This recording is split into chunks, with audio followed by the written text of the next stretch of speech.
Un jour, une histoire sur la psychiatrie. Est-ce que tu avais déjà entendu parler du trouble schizo-affectif? Eh bien, si ce n'est pas le cas, c'est tout à fait normal, car c'est un trouble qu'on entend très peu, et ça, même en psychiatrie. C'est un trouble réel, complexe, mais surtout dévastateur si on n'arrive pas à le diagnostiquer à temps.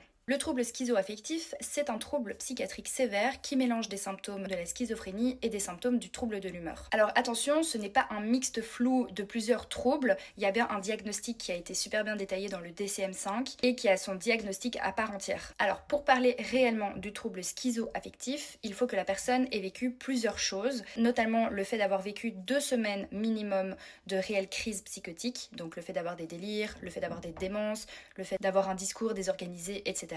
Ensuite, il faut aussi que la personne ait eu des épisodes de dépression majeure ou alors des épisodes maniaques. Et enfin, que ces deux dimensions soient bien distinctes dans le temps et soient bien séparées dans le temps. Je vais essayer de vous donner des exemples pour que vous compreniez un petit peu mieux. Mais donc, une personne peut vivre un épisode maniaque, donc se sentir euphorique, invincible, dépenser sans limite. Et en plus de ça, avoir la certitude qu'elle est surveillée par le gouvernement, par exemple. Puis, quelques semaines plus tard, être en dépression profonde tout en entendant des voix. C'est vraiment la coexistence de deux mondes qui s'entremêlent. Ce qui est compliqué avec ce trouble, c'est qu'en fait, le premier diagnostic qu'on va poser, c'est souvent le diagnostic lié à la dépression sévère ou un trouble psychotique ou alors un épisode maniaque. Et donc, le problème, c'est qu'il faut souvent plusieurs hospitalisations, plusieurs longues observations pour essayer de poser le mot juste qui est le trouble schizo-affectif. Au niveau du traitement, il est souvent double, à savoir donc des antipsychotiques pour essayer de gérer un petit peu les crises délirantes. Il y a également les stabilisateurs de l'humeur ou les antidépresseurs pour essayer de gérer un petit peu l'humeur. Sur le côté, il doit y avoir un gros travail de suivi psychologique et psychiatrique pour que la personne puisse se réinsérer dans la société,